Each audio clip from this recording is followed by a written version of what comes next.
Mobiliser nos intelligences collectives, c'est le mot, pour vous donner le plus d'informations possible. Donc je vous demande d'applaudir pour cette conférence, le numérique au service de l'humain. Patricia Goriot, directrice d'Orange Sud et membre du comité de direction d'Orange France. Fabrice Boissier, directeur général délégué de l'ADEME. Thomas Blanchette, président de Corum, membre du COMEX Harmonie Mutuelle, membre du bureau du groupe Vive et membre du Conseil national d'assurance maladie. Et Dominique Marmier, qu'on ne présente plus. Voilà, ils sont avec nous pour cette dernière table ronde. Merci de les applaudir. Je vous laisse prendre place.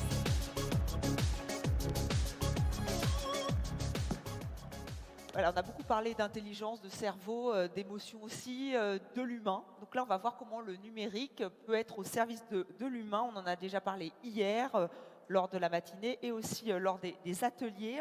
On va déjà faire un petit tour, enfin, petite mise à plat, un petit état des lieux des priorités d'aujourd'hui. Alors, Patricia Goriot, Orange est l'un des partenaires de référence de familles rurales. On en a parlé hier, on en a parlé encore aujourd'hui. Un partenaire de confiance de familles rurales. Quelles sont pour vous les priorités d'aujourd'hui pour cette innovation, pour tous ceux et toutes celles qui nous écoutent? Alors, je crois que j'ai un petit défi aujourd'hui, celui de mettre beaucoup d'amour et de cohérence sur des sujets très sérieux. Alors, je vais d'abord me présenter et présenter mon activité. Donc, je dirige les équipes d'Orange sur cette belle région dans laquelle nous sommes de l'Occitanie. L'Occitanie, c'est 13 départements, c'est 72 000 km², c'est 5,8 millions d'habitants. C'est pour vous dire que le rural et les territoires ruraux, c'est mon quotidien. Et vous comprendrez aussi pourquoi Orange est là aujourd'hui, partenaire du Congrès Famille Rurale. Alors, quand on parle numérique, on parle d'abord et avant tout d'accès quand on est chez Orange. C'est notre métier. Quelques chiffres. C'est 4 milliards d'euros d'investissement en 2018 sur la France Orange. 4 milliards d'euros d'investissement, c'est colossal, dans les réseaux, dans les systèmes d'information, dans la relation client, dans l'innovation. C'est 70 000 salariés qui sont présents sur l'ensemble de nos territoires, dont 17 000 techniciens. Et je comprends que malgré tous ces chiffres colossaux que je viens de vous énumérer, je comprends l'impatience des concitoyens sur le sujet du développement du numérique et du très haut débit dans les territoires.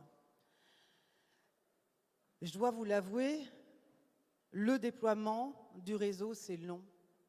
On a mis 40 ans pour déployer en France le réseau du cuivre. Alors je vous rassure, on mettra beaucoup moins de temps pour le déploiement du très haut débit. C'est long et c'est complexe. On l'a rappelé tout à l'heure, le président Gaillard vous l'a rappelé, c'est d'abord et avant tout un défi industriel. Un défi industriel, d'abord c'est un défi de ressources, avec des tensions qui existent aujourd'hui sur la matière première, qui est la fibre. Il faut savoir, il n'y a pas que la France qui déploie la fibre sur ces territoires. Et donc, il y a une tension de matière première. On l'a dit tout à l'heure, il y a une tension aussi sur les ressources, les emplois, d'où le job dating organisé par l'Aveyron à Paris il y a quelques jours pour trouver et former des ressources sur la filière technique.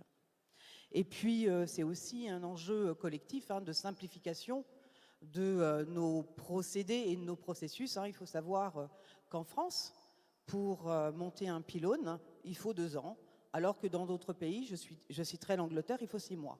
Donc c'est ces défis-là que nous devons collectivement, acteurs privés, acteurs d'État et collectivités locales, je pense qu'on en a beaucoup parlé aujourd'hui, c'est un collectif qui doit être au service de ce déploiement, de cet enjeu, de ce défi industriel. Alors peut-être quelques mots, si vous voulez que je rentre un peu dans quelques détails qui ne sont pas des détails pour vous, notamment où en sommes-nous sur le déploiement, sur le sujet du mobile. Sur le mobile, aujourd'hui, nous avons un déploiement à 98% de la population qui est couverte en 4G. Nous en serons à 99% à la fin de l'année. Nous avons lancé, il y a maintenant près de 2 ans, un plan spécifique pour les territoires ruraux qu'on appelle chez Orange Orange Territoire Connecté. Ça donne tout son sens, avec cette volonté de se concentrer et de concentrer une grande partie de nos investissements sur les territoires ruraux. Et ça donne sur 2 ans, depuis qu'on l'a ouvert, hein, c'était en avril 2016, eh bien 8000 communes qui, depuis 2 ans, alors je parle de communes, je ne parle pas de villes, mais de communes qui ont bénéficié depuis 2 ans de l'arrivée de la 4G. Et c'est 8 millions d'habitants supplémentaires. C'est ça le sujet que nous avons ensemble. Donc ça avance, mais comme vous l'expliquez, c'est un chantier qui est extrêmement complexe. Et il faut donc, il faut attendre, il faut prendre le temps et, comme vous l'avez dit, former aussi les personnes pour que ça soit... Mais ça reste une de vos priorités, cette couverture. C'est notre priorité. Ce n'est pas une de nos priorités, c'est notre première priorité. J'ai parlé du mobile, mais je pourrais aussi parler de la fibre. Voilà, je sais que tout le monde attend la fibre en France. C'est un sujet aussi qui doit être porté en termes de pédagogie. Il faut savoir qu'en France, c'est très réglementé. Donc la réglementation, qui a un sens en France extrêmement important, a divisé le territoire français en 3. Un petit peu de pédagogie me semble important pour la compréhension de tout le monde. Les zones très denses, les zones moyennement denses, comprenez les agglos, et ensuite les zones rurales, moins denses. Le réglementaire sur le sujet des télécoms a dit, voilà, sur les zones très denses et moyennement denses, avis aux opérateurs pour investir de façon privée avec des deniers privés. Et donc, Orange prend largement sa part, très largement sa part sur le sujet. Et puis, pour les territoires ruraux, le réglementaire a décidé de confier le déploiement de la fibre aux collectivités locales et aux départements. On en parlait tout à l'heure avec le président Gaillard. Et là, c'est soumis à des appels d'offres et les opérateurs répondent, ou ne répondent pas d'ailleurs, à ces appels d'offres. On en a parlé tout à l'heure, notamment du déploiement de la fibre dans le Lot, l'Aveyron et la Lozère, qui ont mutualisé leur appel d'offres et pour lequel Orange et déployeur est en train de déployer la fibre sur l'ensemble de ces territoires. Donc voilà pour cet état des lieux. On va passer à l'ADEME, effectivement avec vous, Fabrice Boissier. Quels sont les enjeux à relever concernant les territoires? Alors, on va se projeter dans l'avenir dans quelques minutes, mais là, aujourd'hui, quelles sont vos priorités? Notre priorité, elle est simple. Une semaine après le rapport du GIEC qui dit qu'on est dans un état d'urgence écologique, il faut qu'on fasse la transition écologique le plus vite possible. Alors, on a 2 solutions. Soit on demande à des gens comme l'ADEME de dire voilà ce qu'il faut faire. La transition, on va vous expliquer, arrêtez de manger de la viande, prenez votre vélo. Et on a une grande chance de ne pas embarquer la société.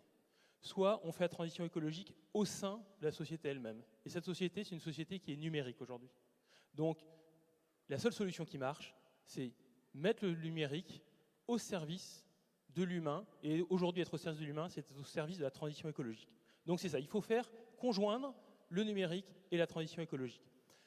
Alors le numérique, il a 2 faces. C'est le mauvais côté, c'est un facteur d'augmentation des consommations d'énergie, un facteur d'augmentation des consommations de ressources, donc c'est un danger pour l'humanité.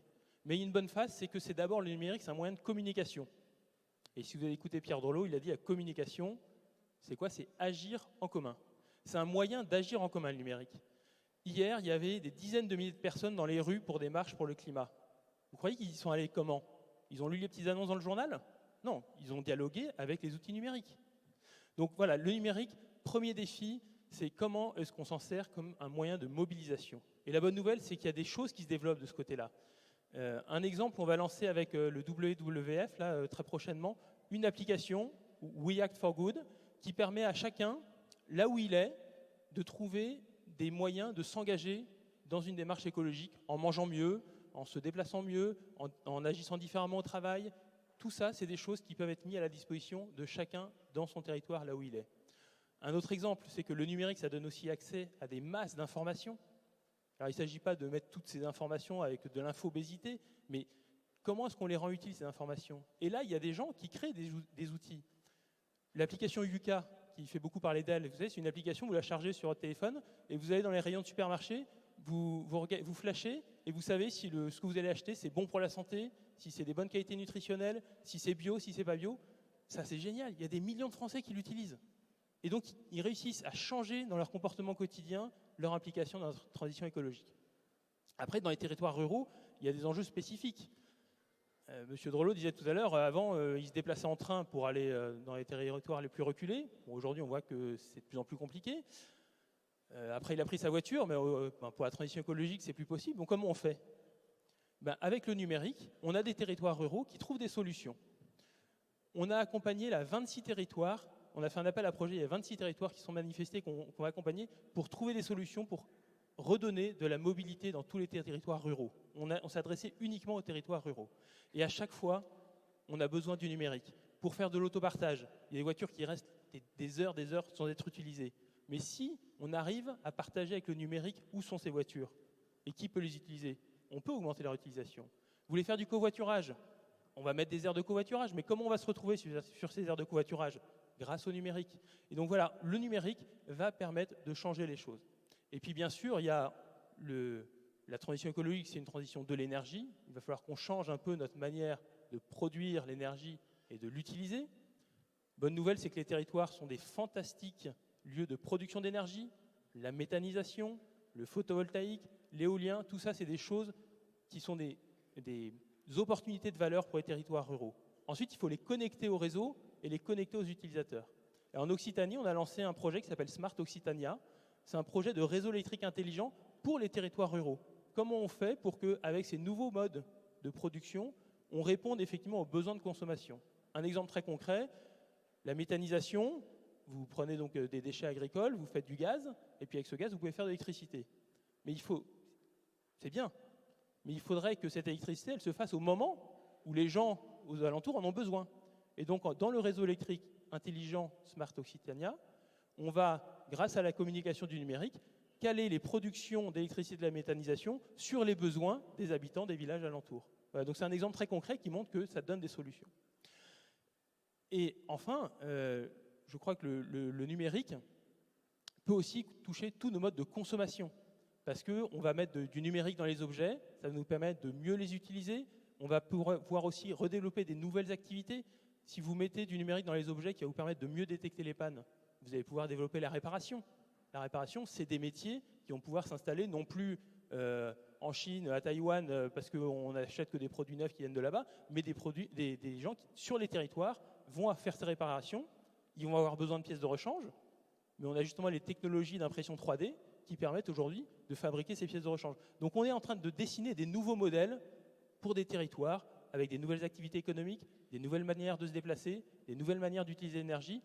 On dessine un monde qui paraît quand même beaucoup plus agréable, des perspectives heureuses, que celui d'un numérique qu'on utilise dans une course effrénée à l'utilisation énergétique et l'utilisation de matériaux. Oui, il y a beaucoup de projets, on va les développer ensuite, qui vont arriver d'ici 5 ans, d'ici 10 ans, et qui vont permettre au numérique d'être encore plus efficace, efficient, même dans les territoires. On les détaillera tout à l'heure. On a parlé de mobilité, c'était important, aussi de la qualité de vie. On va parler de santé avec vous, Thomas Blanchette.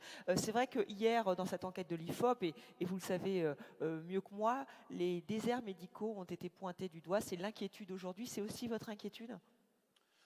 Je pense que cette inquiétude, elle est partagée. Alors, à la fois les déserts médicaux, à la fois l'évolution de la démographie médicale, le vieillissement des populations, bien vieillir à domicile, la fin de vie à domicile, aussi la nécessité de développer pas que des produits, plutôt des stratégies territoriales qui permettent à la population à la fois de vivre en milieu rural, d'avoir accès à la santé, d'avoir accès aux soins, d'avoir accès aux droits, autant de sujets qui nous préoccupent. Alors, quand je dis nous préoccupent, juste en 2 minutes, Corom, comme vous le savez, pour certains, est le partenaire en protection sociale complémentaire de vos entreprises, de vos associations. Et Corom, depuis des années, vous accompagne. sur cette dimension de gros risques. Quorum, demain, pour ceux qui suivent un peu la presse spécialisée, c'est l'acteur de la protection sociale, des acteurs de l'ESS, dans un ensemble plus large, qui est le groupe Vive. Alors le groupe Vive, c'est l'addition d'Harmonie Mutuelle, que vous connaissez par ailleurs, de la MGN, de la MNT, de la Mutuelle Générale des Finances, qui couvrira 12 millions de personnes sur le territoire. Alors pourquoi je vous dis ça? Alors ce n'est pas simplement pour être gros et avoir une assise financière, même si c'est important d'avoir une assise financière importante, c'est que ce groupe qui se constitue avec ses 35 000 collaborateurs, c'est permettre d'imaginer des solutions sur les territoires pour les besoins que j'ai évoqués précédemment. Ce n'est pas simplement des besoins assurantiels, puisque dans ces 35 000 collaborateurs, plus de 20 000 sont dans des structures de soins, de services à la personne, quelquefois concurrentes de vos propres structures, ce que l'on peut regretter à certains moments. Donc, c'est cette volonté d'agréger des structures, de se regrouper pour avoir à la fois la capacité financière, mais aussi l'ensemble des outils. Nous avons des cliniques, des EHPAD, des services de services à la personne, etc., etc. Néanmoins, malgré cette force de frappe financière et ce maillage territorial irrégulier d'ailleurs sur le territoire, je suis intimement convaincu, nous sommes intimement convaincus et persuadés que ceci ne pourra pas se faire seul sur les territoires. Donc, pour revenir sur les aspects technologiques, un des premiers actes de la constitution de ce groupe a été d'investir dans une plateforme qui s'appelle MedDocteur, plateforme de téléconsultation. Et là, je prends ma casquette d'administrateur de la sécurité sociale. On a validé cette semaine des textes qui permettent de faire de la téléconsultation avec des outils tels que Twitter. Néanmoins, l'outil ne résoudra pas, en fin de compte, le problème et l'outil n'est qu'au service d'un projet, mais on aura l'occasion d'y revenir. L'outil n'étant qu'une technologie au service d'un projet territorial, au service des hommes et des femmes qui constituent des projets sur les territoires. Dominique Marmier, je vais vous faire réagir. C'est vrai que Famille Rurale met en place cette innovation déjà aujourd'hui. Quels sont les projets? On va revenir. Hein. Qu'est-ce que vous avez mis en place justement en termes d'innovation? Moi, ce que je voudrais dire tout d'abord, c'est que je remercie les partenaires qui sont à côté ici. C'est que nous, depuis plus de 70 ans maintenant, Famille Rurale, on a toujours répondu à l'attente des familles. C'était ça notre raison d'être, pour améliorer le quotidien et contribuer au vivre mieux donc des familles sur les territoires ruraux. Alors aujourd'hui, on voit bien, d'ailleurs, je vais repartir d'une enquête qui vous a été présentée hier. Donc elle vous a été présentée, vous en connaissez tous les résultats. Il y a deux chiffres qui m'ont paru très importants. C'est qu'on a vu que pour plus de 80% des Français, le cadre de vie idéal, pour eux, la vie idéale, c'était de vivre en milieu rural. Donc on voit bien qu'il y a une forte aspiration de l'ensemble de la population à vivre en milieu rural. C'est le premier point. Mais dans le même temps, je sais que c'est peut-être une expression qui est couramment utilisée, mais en même temps, c'est paradoxal, c'est que plus de la moitié des ruraux qui habitent nous disent bien qu'ils ressentent un sentiment quand même d'abandon des territoires ruraux. Pourquoi? Parce que beaucoup de services publics ont disparu. Enfin, quittent les territoires ruraux, mais je dirais plus largement les services de proximité. Mais c'est l'accès aux soins qui est de plus en plus difficile, c'est des gares qui ferment, c'est des bureaux de poste qui ferment, ce sont des commerces qui ferment. Donc il y a un véritable sentiment d'abandon. Donc nous, face à ça, donc Famille Rurale, on doit réagir parce que justement c'est là notre raison d'être, c'est de contribuer donc à ce que les populations aient les services sur lesquels elles attendent. Et là, on attend beaucoup du numérique. Alors je ne sais pas si le numérique, j'y reviendrai tout à l'heure, sera la réponse à tout. Je ne sais pas si ce sera la réponse à tout, mais c'est vrai qu'il y a de forts potentiels en même temps avec le numérique. Si je prends par exemple l'accès aux soins, c'est vrai que la télémédecine, la e-santé, comme on parle, peut être une solution. Alors bien évidemment, ce n'est pas la seule solution parce que derrière, il y aura un besoin d'accompagnement des familles, il y aura un besoin certainement aussi de formation, d'éducation, mais on voit bien que ça peut être une solution. Je pense aussi au télétravail. Le télétravail peut être une véritable opportunité de développement des territoires ruraux, effectivement, qui peut répondre en plus à deux objectifs, à des problèmes de mobilité. Parce que le problème de mobilité, on l'a déjà évoqué, c'est un réel problème. Déjà, les transports collectifs qui sont quasi inexistants dans certaines zones rurales. On voit bien avec le coût de l'énergie, et puis ça, ce n'est pas mon collègue de l'ADEME qui va me dire le contraire. Non seulement il y a le coût, mais il y a le problème environnemental avec l'émission de CO2. Donc effectivement, le fait de pouvoir créer des espaces de coworking, des espaces de travail sur la ruralité, avec bien sûr à condition que le haut débit existe partout. Et là, je me tourne maintenant vers madame qui représente Orange. Tout à l'heure, j'ai bien entendu vos propos à dire que 99% du territoire est couvert. Mais si je pose la question, je pense à l'ensemble de nos congressistes, je ne sais pas si on arrivera à 99% donc, de zones couvertes. Donc, effectivement, c'est un point. Je sais bien que tout est mis en œuvre par les pouvoirs publics et puis par les acteurs, les opérateurs.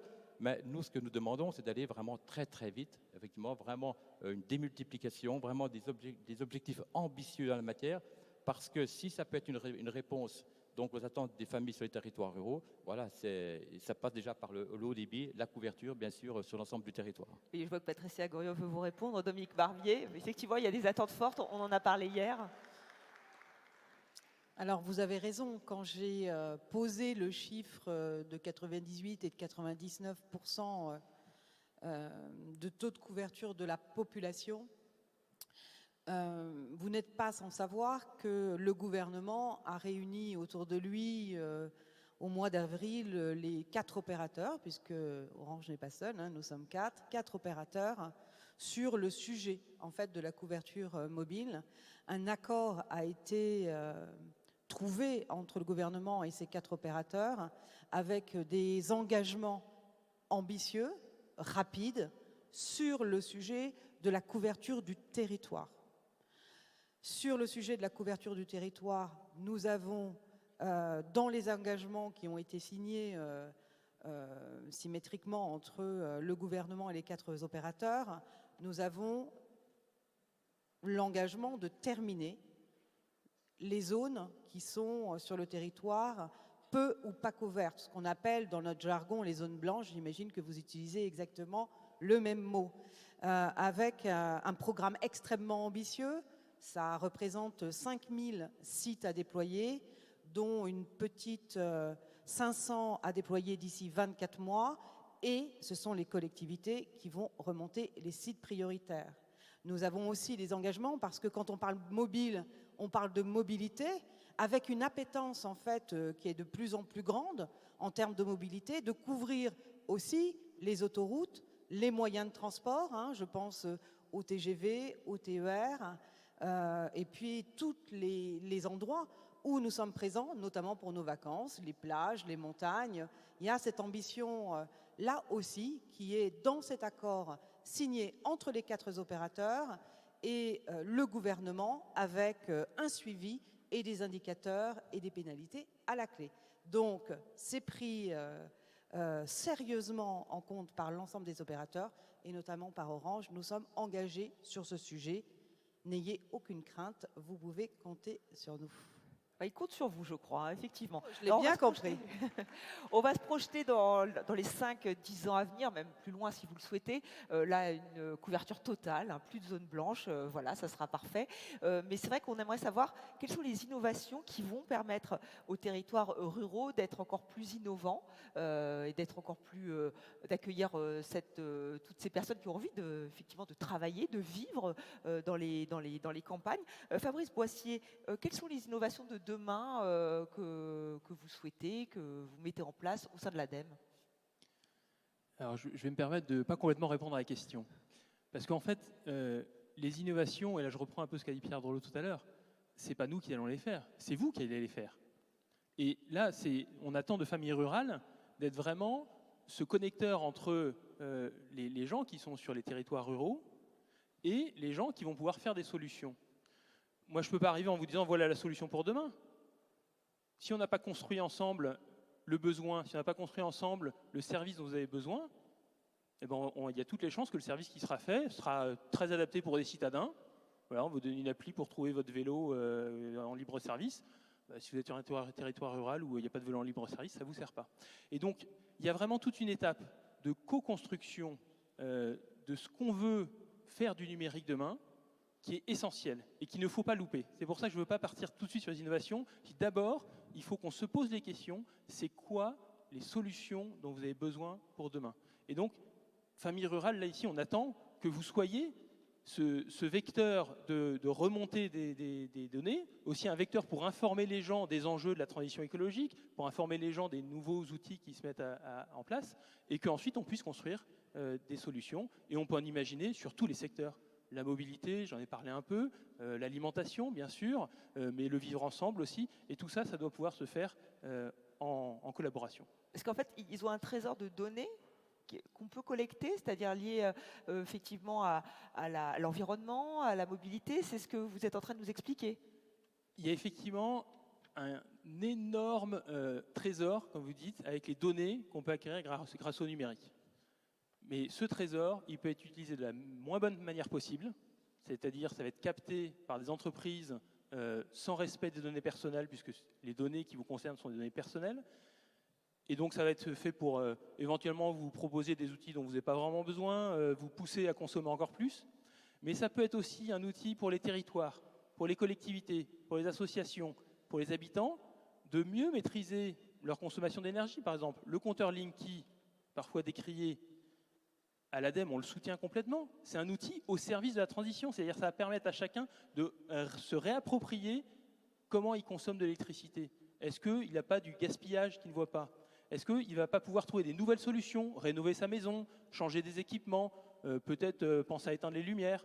Et tout ça, c'est grâce à ces données qui doivent être ensuite digérées sous la maîtrise, bien sûr, du propriétaire des données, qui est le particulier, et ensuite qu'on va lui redonner avec une application conviviale qui va lui expliquer, ben voilà comment vous pourriez avancer pour plus de maîtrise d'énergie. Voilà, c'est un exemple parmi d'autres. Voilà, travailler en synergie, effectivement, et que Famille Rurale soit un relais pour vous, l'ADEME. Monsieur Blanchette, on va revenir sur effectivement cette e-santé. Est-ce qu'on peut aller encore plus loin? Vous aussi, comment vous voyez l'avenir? Comment travailler en synergie avec Famille Rurale? Qu'est-ce que vous attendez d'eux? Comment ils peuvent compter sur vous aussi? Pour revenir sur cette notion d'innovation, je pense que les innovations, elles sont là. Les outils sont là, les technologies sont là depuis un certain nombre d'années. Bon, ça progresse, ça évolue. Je pense qu'il faut aujourd'hui parler d'innovation organisationnelle, pour reprendre un terme qui est cher à l'assurance maladie, puisque dans le projet de loi de finances sécurité sociale 2018, désolé pour faire un peu d'être un peu juridique, mais il a été intégré un dispositif qui permet d'accompagner les innovations organisationnelles sur les territoires. C'est la capacité d'acteurs de territoire à imaginer ensemble des solutions pour permettre d'accompagner un épisode de soins. Alors un épisode de soins, ça peut être la prothèse de la hanche côté gauche d'une personne de 60 à 75 ans, et comment on accompagne ça sur un territoire. Et les technologies viennent au service, en fin de compte, de la dynamique territoriale, des acteurs lucratifs et non lucratifs, qui auront cette volonté et cette capacité à imaginer un dispositif organisationnel pour prendre en charge à la fois les moyens de transport pour les premières visites ou la mise en place de technologies telles que la téléconsultation, la téléexpertise sur les territoires, pour préparer l'hospitalisation, pour préparer la sortie d'hospitalisation, pour prendre en charge l'ensemble des services sur un territoire. Donc on voit qu'il y a une attente très très forte de l'assurance maladie, mais aussi des dirigeants de ce pays sur cette évolution et cette nécessité d'accompagner les populations. Il y a 3 ans, il y avait la dimension, ce qu'on appelait le virage ambulatoire. Comment développer la chirurgie ambulatoire pour permettre aux individus de rentrer le plus tôt chez eux pour échapper d'une part, en tout cas réduire le risque de maladies nosocomiales, mais aussi être dans un milieu familial, encadré avec ses proches, avec sa famille, mais ça nécessite des services au plus près des populations. Et quand je parle service au plus près, je voudrais qu'on mette fin, au travail en silo, à la fois entre les fédérations travaillent dans des silos, mais aussi l'ensemble des acteurs de la sphère publique travaillent aussi en silo. C'est comment on réussit sur les territoires qui le souhaitent à réfléchir ensemble, mais la politique des petits pas.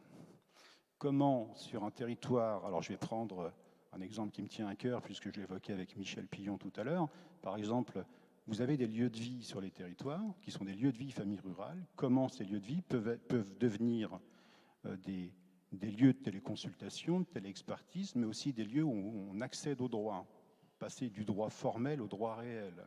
Comment on accompagne les populations?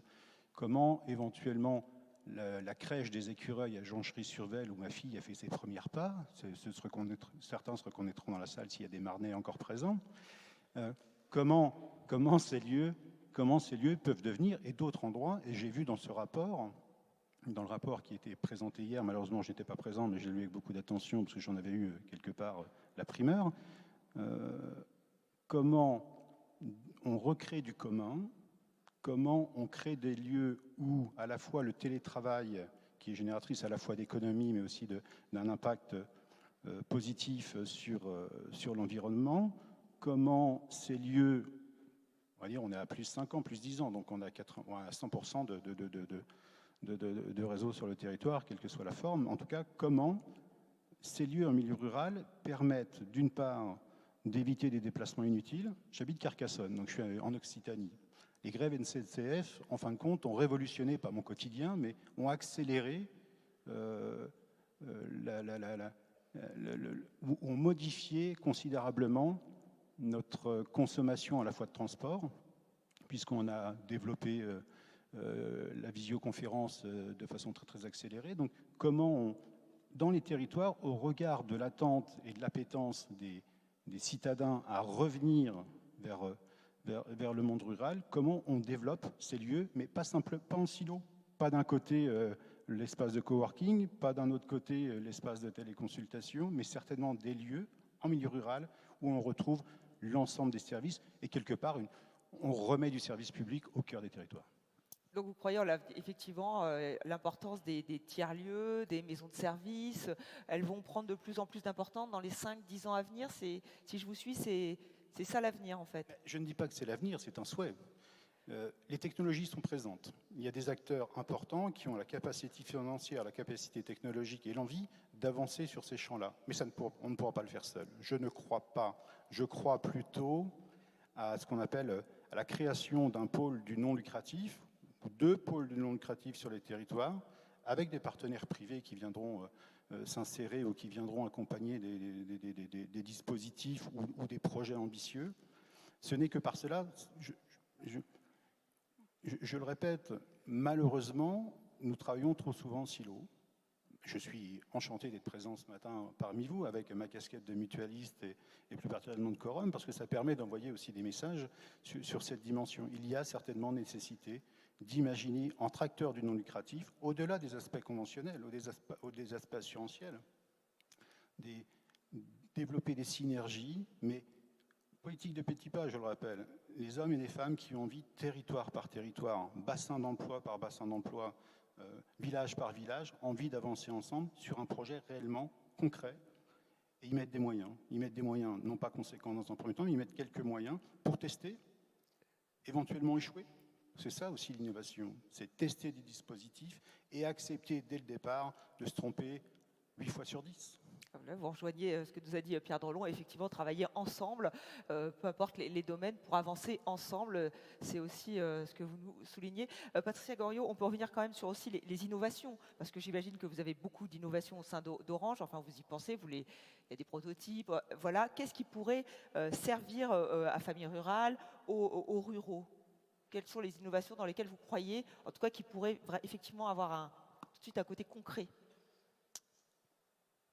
Moi, j'ai envie d'abord de dire que ce que l'on connaît aujourd'hui en matière d'innovation et en matière d'évolution sur le numérique, ce n'est rien à côté de ce que l'on va vivre et ce qu'on commence à vivre déjà aujourd'hui en le couplant avec l'intelligence artificielle. On en a beaucoup parlé. C'est un champ infini d'usages que l'on mettra demain au service de l'ensemble de nos territoires. Chez Orange, effectivement, l'innovation est aussi au cœur de nos priorités. C'est 8000 chercheurs, c'est 7000 brevets qui sont aujourd'hui déposés. Et je pourrais vous citer beaucoup de domaines dans lesquels nous travaillons, notamment celui de la cybersécurité. Je pense qu'on aura aussi peut-être l'occasion de parler du respect et aussi de la confiance que l'on peut mettre dans cette manipulation énorme de données que l'on est en train de faire. Moi, je citerai 2 exemples. Alors peut-être, je garderai le deuxième, qui est un exemple un peu décalé. Le premier, il est aussi sur la santé. J'ai choisi le domaine de la santé sur lequel on travaille. Avec des partenariats. Je pense que c'est extrêmement important de mettre en place des partenariats, notamment avec les startups. Nous avons l'ambition d'accompagner 500 startups françaises sur le territoire pour justement entrer et mettre un collectif au service de cette innovation. Le collectif, ça revient toujours. C'est un collectif entre les services publics et le secteur privé. C'est aussi des collectifs entre des entreprises et d'autres entreprises qui fonctionnent de façon différente. L'exemple sur la santé, Orange travaille avec une plateforme Internet qui s'appelle Sanoya et qui travaille en fait sur une maladie qui est celle du rhumatisme inflammatoire. Grâce concrètement à des capteurs qu'on appelle des trackers d'activité de la maladie, eh bien, on est en capacité, et ça couplé avec un logiciel d'intelligence, on est en capacité de détecter les poussées de la maladie avec une fiabilité de plus de 95%. Et ça ouvre des champs énormes sur le sujet. Au cas particulier de cette maladie, ça veut dire que le praticien est en capacité de pouvoir adresser un protocole plus fin et plus rapide. Alors ça ouvre des champs, notamment à des perspectives extrêmement importantes en matière de télémédecine. Et c'est un champ infini dont vous avez parlé aussi, avec des protocoles intelligents assistants des chirurgiens. C'est aussi des robots compagnons pour des personnes dépendantes à domicile. Et puis, vous en avez parlé, c'est des prothèses intelligentes, en fait, pour les personnes handicapées. La deuxième innovation dont je voudrais parler, elle est en lien avec un sujet qui touche véritablement en proximité le numérique, c'est le sujet de l'inclusion par le numérique, parce que je le mets de façon positive. Nous avons aussi un défi ensemble, et je sais que Famille Rurale y est très attachée, c'est celui de l'inclusion du numérique. Nous avons aujourd'hui en France, il faut qu'on se le dise, 13 millions de Français qui sont exclus du numérique. En quoi Orange travaille déjà depuis quelques années sur le sujet.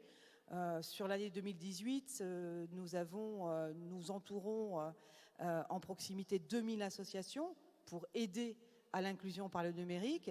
Et puis, nous avons 700 collaborateurs qui choisissent en fait de finir leur fin de carrière payés par Orange et qui servent en fait cette inclusion au numérique auprès des associations. C'est ça une façon effectivement d'adresser le problème, mais là aussi c'est un sujet collectif. Et quand je parle d'innovation, pour l'inclusion au numérique, je pense notamment à ce qu'on a développé chez Orange, l'assistant vocal, qui va bientôt arriver, qui s'appelle Jingo, et qui permet en fait d'adresser le numérique, non pas avec des connaissances approfondies, mais juste avec la voix. Et donc là, on peut se dire, et je le lis avec l'inclusion au numérique, ça veut dire qu'avec la voix, avec Jingo, on est en capacité de gommer pour toute une catégorie de population ces difficultés d'accès au numérique. Parce que le numérique ne sera un progrès que lorsqu'il sera utile, et lorsqu'il sera utile et disponible pour tous. C'est ça aussi, c'est une vraie philosophie, et celle que l'on appelle dans notre entreprise en anglais « Human Inside », mais vous l'aurez compris, voilà, c'est le numérique au service de l'humain. Oui, effectivement, Dominique Marmier, c'est très important, cette fracture numérique, on en a parlé hier, c'est important de former, d'éduquer, vous le faites déjà au sein de Famille Rurale, mais dans l'avenir, il y aura des objets connectés, vous venez d'en évoquer un, qui permettront à tout à chacun de s'emparer du numérique et que ça soit tout de suite plus accessible, plus facile, direct, c'est ce que vous souhaitez ? Oui, on voit bien que dans le débat, le numérique va apporter beaucoup de solutions pour demain, puis sera incontournable. Mais ce que je voudrais insister, c'est sur le point de la fracture numérique, qui est une réalité. Puis cette fracture numérique, elle est de plusieurs points. Le premier, c'est la couverture. J'y reviendrai pas tout à l'heure. Il y a des grands objectifs, on l'a déjà évoqué. Il y a les zones blanches, donc c'est une réelle difficulté. Mais il n'y a pas que, c'est pas la seule raison. Il y a une vraie fracture aussi au niveau de certaines familles, certains ménages ne sont pas forcément équipés parce que l'équipement, ça coûte cher, parce qu'il faut savoir l'utiliser. Et puis même quand le ménage est équipé, il y a ce qu'on appelle l'illettrisme numérique. C'est-à-dire que si on n'a pas eu la formation adaptée, ce n'est pas facile de servir du numérique. Donc il y a toute une partie de la population, le chiffre a été évoqué de 13 millions de personnes, 13 millions de personnes qui sont quand même plus ou moins en difficulté avec le numérique. Donc ce sont des personnes qui sont sur la touche, qui sont au bord de la route. Et puis un mouvement comme le nôtre, comme Famille Rurale, justement c'est notre mission. Avec un réseau de 2200 associations locales, 17 000 salariés et puis 40 000 bénévoles, notre mission c'est de ne laisser personne au bord de la route. Nous, on a un rôle vraiment d'accompagnement. Et puis là, on a des projets, donc par rapport à ça, on a été consulté d'ailleurs par le ministère de l'Intérieur, parce que le ministère de l'Intérieur, comme vous le savez tous, ferme des guichets dans les préfectures pour distribuer la carte grise, le permis de conduire, j'en oublie, il y en a au moins 4, parce que c'est des services dématérialisés, comme on dit. Mais si on est mis sur la touche parce qu'on ne sait pas utiliser le numérique, parce qu'on n'est pas équipé ou parce que ça ne passe pas, comment fait-on? Donc on a un partenariat avec eux, ils nous accompagnent et puis on va placer sur l'ensemble du territoire un certain nombre de points médiation numérique, justement, où dans ces points-là, on va inviter nos familles qui sont en difficulté pour que l'association locale puisse accompagner ces familles dans leurs démarches administratives ou autres démarches. Ce qui est important à dire dans l'illettrisme numérique aussi, c'est que contrairement à ce qu'on pourrait croire, ça ne concerne pas uniquement les personnes âgées, mais toutes les catégories de la population, des jeunes parents, des familles et même des jeunes qui ne sont pas forcément, peut-être savent à l'aise aller sur des jeux, mais pas forcément pour remplir des documents administratifs ou d'autres tâches un peu plus complexes. Donc pour dire quand même que ça touche l'ensemble de la famille. Il y a un deuxième projet aussi qui est très important pour Famille Rurale, on a été retenu donc au niveau européen avec un financement européen pour mettre en place aussi sur un certain nombre de départements et de régions des tiers-lieux. Parce que le tiers-lieu, c'est effectivement un lieu là, qui va pouvoir répondre vraiment donc, à l'attente des familles en matière de numérique. Et puis ces tiers-lieux, ça va être un lieu de rencontre, un lieu de point où on va pouvoir donc avoir accès à la télémédecine, notamment si c'est le cas dans ce département-là. Ça va être également un espace de coworking, ça va être bien sûr un espace de médiation aussi de numérique, d'aide au numérique de l'usage, voilà, où des entreprises qui sont en possibilité de démarrer une activité économique sur le territoire, mais qui n'ont pas forcément les moyens d'investir dans leurs propres locaux, pourront venir donc utiliser cet espace de coworking. Donc ce sont là 2 projets qui sont bien réels, qui sont bien concrets, où Famille Rurale donc s'approprie et puis va lancer sur les territoires. Très bien, merci de nous avoir rappelé ces projets qui sont effectivement importants et qui sont au cœur de votre action. On disait que le numérique au service de l'humain, alors vous l'avez évoqué Patricia Goriot, effectivement il ne faut pas se laisser non plus déborder, envahir. On a une loi, la loi RGPD qui a été mise en place au niveau européen pour éviter que ces données soient piratées, soient mal utilisées, certains l'ont déjà fait. Ça c'est important, il faut le garder en tête. Pareil pour la pollution numérique, c'est des points qu'il faut garder à l'esprit, éduquer aussi. Sur la pollution numérique, peut-être votre avis, Fabrice? Oui, c'est essentiel. Je le disais très rapidement en introduction, mais le numérique, ça peut être la meilleure comme la pire des choses. Il faut avoir en tête qu'aujourd'hui, on développe des technologies numériques sans jamais se poser la question de leur impact environnemental.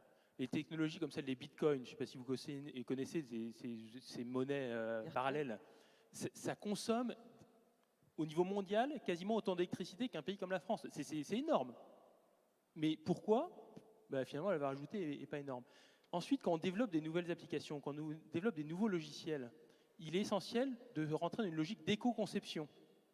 C'est-à-dire qu'on ne va pas juste penser au service qu'on doit rendre, que doit faire l'appli, mais on doit penser que l'appli, quand elle va fonctionner, elle devra être économe en ressources, économe en énergie.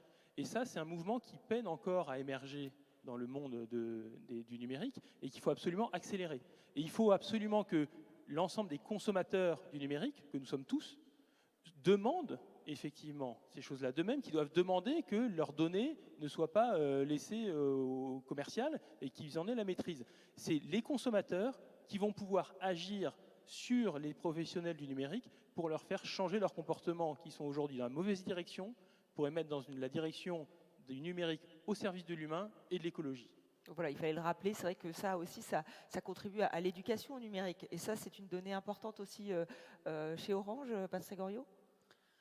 C'est une donnée sur laquelle nous travaillons maintenant depuis très longtemps. Elle est inscrite dans le plan stratégique d'Orange avec des engagements qui sont très clairement identifiés et visibles et communiqués. Je vous en citerai 2, voilà, pour faire le lien. Le premier, c'est sur la baisse de CO2, avec un engagement de réduire le CO2 de 50% par usage client entre 2006 et 2020. Et ça, c'est inscrit. Et puis le deuxième, c'est aussi quand on parle de transition écologique et énergétique, on pense aussi à l'économie circulaire, extrêmement importante. Et là, moi, je vous parlerai des Livebox que vous connaissez, les box. Elles sont Elles sont fabriquées avec des matériaux 100% recyclables et elles sont 100% recyclées. Voilà, 2 exemples qui montrent effectivement l'importance du sujet et nous l'avons pris effectivement en considération au plus haut des priorités d'Orange et ça fait partie en fait d'une valeur d'une entreprise responsable. Thomas Blanchette, peut-être une réaction effectivement aux données. On l'a dit, c'est important de rester vigilant, notamment dans le secteur de la santé. On peut se dire que là, c'est primordial. Oui, je voudrais mettre fin à un mythe aussi qui serait celui où les assureurs souhaitent s'emparer des données de santé pour faire de l'antisélection, c'est-à-dire de la sélection du risque pour écarter certaines pathologies ou certains profils. Les associations de patients, dont vous faites les associations de consommateurs, dont vous faites partie, Famille Rurale d'ailleurs, sont vigilantes sur ce sujet. Il n'est pas question, en tout cas pour le monde mutualiste, d'aller sur ce terrain-là. Nous revendiquons, et nous sommes pour certains aujourd'hui labellisés comme étant des hébergeurs de données de santé. Pour autant, l'enjeu pour des acteurs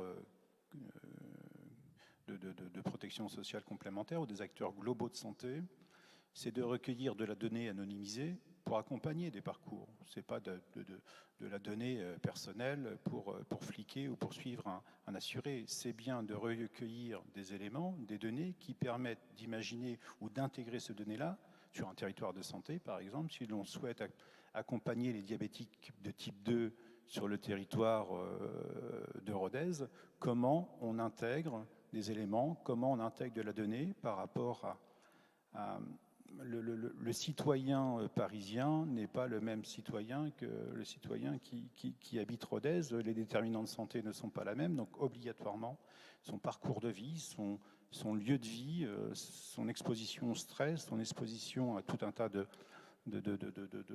l'environnement, on va dire, toute cette dimension environnementale, un impact sur son état de santé. Donc comment on recueille de la donnée pour pouvoir ajuster au plus près les parcours, ou en tout cas les accompagnements de l'ensemble des populations, mais pas simplement... voilà, donc aujourd'hui la donnée est quelque chose de sensible, même si pour certains imaginaient le grand soir avec la médecine prédictive, etc. etc. Je pense qu'aujourd'hui, il faut revenir en fin de compte un peu sur Terre, il faut redescendre sur Terre. Il y a des besoins à couvrir sur les territoires, il y a des personnes vieillissantes, il y a des personnes à accompagner en sortie d'hospitalisation, il y a des moments de vie heureux, la sortie de la maternité ou la maison de la naissance, etc. Autant de moments importants dans la vie du citoyen, en milieu rural ou en milieu urbain ou périurbain, qu'il nous faut accompagner. Et pour le coup, la donnée de santé peut nous permettre d'optimiser ces parcours d'accompagnement. On n'a pas évoqué les objets connectés ce matin, puisque dans un dispositif global, numérique ou digital d'accompagnement d'une population ou d'une pathologie sur un territoire, on voit de plus en plus que ces objets connectés, pas les gadgets, parce qu'on en a tous développés. Entre nous, on en a tous développé. C'est la différence d'ailleurs entre l'invention et l'innovation. L'innovation, c'est une invention qui sert à quelque chose. Et donc on a tous développé à différents endroits, en partenariat quelquefois, et je me tourne vers mes amis d'Orange, des choses intéressantes, mais qui aujourd'hui ne trouvent pas. Mais c'est le propre même de l'innovation ou de l'invention. Donc l'enjeu est d'intégrer sur les territoires et auprès des populations des dispositifs connectés, certes, pour suivre l'évolution d'une pathologie, thermomètre connecté, balance connectée, mais pas pour le gadget, pas simplement pour avoir un beau graphique sur le smartphone. Mais non, vous êtes atteint d'une pathologie ou vous sortiez d'hospitalisation suite à un double pontage coronarien. Comment le professionnel de santé ou la plateforme qui aura été labellisée peut suivre en fin de compte vos paramètres pour regarder si vous faites de la rétention d'eau, si vous avez pris 300 grammes en 24 heures, ou regarder si vous avez une montée en température avec un algorithme ou une intelligence artificielle déceler un écart de soins ou un écart en fin de compte d'état de santé permettant l'intervention d'une plateforme sur les territoires au plus près des populations. Donc l'innovation, elle passe par le numérique, on l'a bien compris, avec certaines choses qui sont déjà en place, d'autres qui vont être mises en place. Mais cette innovation, on l'a bien compris, elle passe aussi par l'humain, par une façon de travailler différente, une co-construction, on l'a évoqué dans cette table ronde. Il y a des synergies entre vous, vous êtes partenaire avec Famille Rurale. Comment développer ces synergies comment être encore plus performant, être encore plus innovant sur ce plan-là? Qui veut prendre la parole sur cette question-là? Allez-y, Fabrice. Alors je vais être franc, nous à l'ADEME, on a un problème, c'est qu'on est 1000 pour couvrir tout le territoire national et adresser tous les enjeux de la transition écologique. Vous êtes beaucoup plus nombreux que nous, donc je pense qu'on est fait pour travailler ensemble. Alors hier, Valérie Martin, là, notre responsable communication grand public, a fait un atelier qui a visiblement eu un succès énorme en montrant tous les outils, nous, qu'on prépare pour les mettre à disposition des gens pour qu'ils puissent changer leur comportement, connaître les bonnes pratiques, les bons trucs à faire, trouver les sources d'information. Ce qui nous manque, c'est des canaux de diffusion. Et donc, je suis très preneur à ce que notre partenariat avec Famille Rurale, dont nous sommes très contents, puisse continuer à prospérer pour faire cet effet caisse de résonance que vous pouvez faire pour que ça aille jusqu'au bout de tous les territoires français. Et puis en retour, parce que ça ne peut pas être que descendant, en retour, nous, ce qu'on attend, c'est bien sûr que vous nous fassiez remonter vos attentes, le vécu des territoires, déceler les problèmes, ce qui ne marche pas, pour qu'ensuite, après, on peut essayer, encore je parlais de co-construction tout à l'heure, mais de co-construire des nouvelles solutions. Voilà, développer ce partenariat. Patricia Goriot. Alors moi, je dirais que notre force chez Orange, c'est la même que celle de Famille Rurale. Nous avons un ancrage territorial extrêmement important. Je vous ai cité les chiffres, je n'y reviens pas tout à l'heure. Et nous appuyons énormément, déjà aujourd'hui et déjà depuis très longtemps, sur les acteurs locaux du territoire.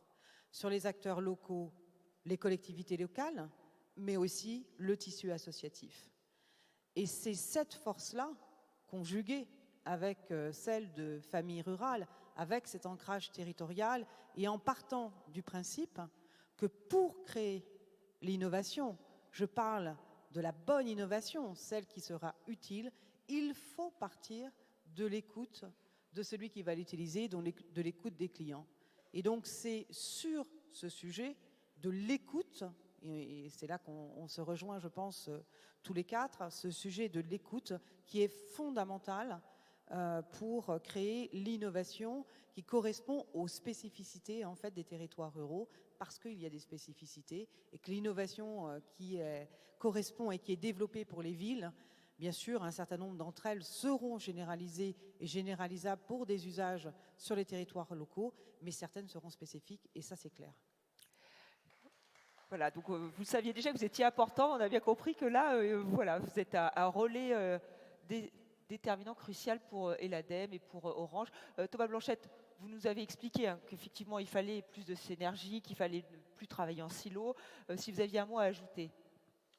Oui, revenir sur cette notion d'innovation. Il nous faut continuer de travailler en commun, et là je parle pour l'ensemble des quatre familles présentes sur le plateau, continuer à travailler sur les dispositifs, sur l'innovation technologique et les outils de demain. Mais j'insisterai fortement, et ce sera éventuellement, non pas ma conclusion, mais peut-être mon dernier mot, sur l'innovation organisationnelle. L'outil juridique nous permet aujourd'hui, au regard des différents projets de loi de finances, d'imaginer des dispositifs cofinancés assurance maladie, État et avec les acteurs privés. Le droit nous a permis aussi, il y a quelques années, loi Hamon, sur la loi sur l'économie sociale et solidaire, d'imaginer des dispositifs à travers des unions. En tout cas, à certains moments, il faut un véhicule juridique. C'est l'article 55 loi Hamon qui permet, en fin de compte, de mettre dans des dispositifs d'union à la fois des associations, des complémentaires et différentes structures. Donc je suis intimement convaincu que nous réussirons à apporter des services à la hauteur des enjeux de société sur les territoires si l'ensemble des acteurs du pôle non lucratif réussissent à se fédérer, à imaginer des solutions ensemble, pas à Paris, hein. Moi je bosse à Paris toute la semaine, pas à Paris, sur les territoires, au plus près des territoires, là où les hommes et les femmes font déjà ensemble, renforcer, là où les hommes et les femmes s'observent depuis des décennies, créer les conditions du débat, créer les conditions du dialogue et de la co-construction. Très bien, mais Dominique Marmier, on va dire sur une innovation importante. Vous allez prendre un nouveau cap, si on peut dire, alors, sur l'innovation, et là avec un tournant, puisque vous innovez en lançant un fonds de dotation, c'est ça? Voilà, avant de venir dans les détails, je voudrais revenir sur l'innovation, simplement refaire rapidement l'histoire de Famille Rurale. parce que là, on est sur le thème de l'innovation, mais je voudrais dire, c'est que depuis 1943 que Famille Rurale existe. Ben, pourquoi on existe en fait? C'est parce que depuis le début, on s'est rendu compte que les difficultés que vivaient les familles sur les territoires ruraux, déjà à l'époque, les territoires ruraux étaient les oubliés des politiques publiques. Et puis il a bien fallu, Famille Rurale s'est rendu compte que pour répondre à l'attente des familles, eh ben, en créant des associations, des familles qui sur les villages, sur la proximité, se réunissaient et puis en partenariat avec les collectivités, arrivaient à mettre en place des activités, des services, des animations qui répondaient vraiment à l'attente des familles. Et bien sûr, cette innovation, elle était permanente. Famille Rurale a toujours été même pionnier dans la recherche de solutions pour répondre à l'attente de ces familles. Donc ça, c'est le mouvement Famille Rurale. Et puis aujourd'hui, peut-être que cette innovation, elle s'accélère parce que bien sûr, il y a le numérique qui arrive, avec d'autres difficultés économiques aussi, qui nous obligent, nous, Famille Rurale, à inventer donc effectivement le monde de demain pour répondre toujours à l'attente des familles et puis toujours avoir cet esprit pionnier qui a motivé les bénévoles. Alors, nous, l'innovation, c'est le numérique, on l'a vu, avec différents usages, différents produits qui vont pouvoir répondre à l'attente des familles, mais c'est aussi l'innovation dans l'organisation. Et puis là, le schéma actuel qu'on avait avec des financements, parce qu'avoir une idée, c'est bien. Moi, je crois beaucoup à l'intelligence collective. On en a parlé tout à l'heure avec M. Drelon, donc on ne sait pas trop, des fois, l'intelligence collective, ce qu'elle veut dire. Mais moi, ce qu'elle veut dire, c'est que quand on est réunis, on a des idées. On a des idées, on a des projets. Puis après, ces projets, il faut les financer. Et puis donc maintenant, c'est de plus en plus difficile à financer ces projets. Donc c'est là que nous est venue l'idée de créer donc un fonds de dotation. Un fonds de dotation, bien sûr, qui serait alimenté financièrement par des partenaires, et des partenaires qui ont un maillage territorial aussi important que le nôtre, qui agissent sur l'ensemble des territoires. Et ces partenaires, j'ai la chance de les avoir parmi nous, donc l'ADEME qui nous suit, bien sûr le groupe Orange, Corom, j'en oublie RTE aussi. Ce sont des acteurs importants, donc des acteurs publics ou privés, mais qui ont en fait la même ambition que nous, c'est-à-dire de développer les territoires ruraux.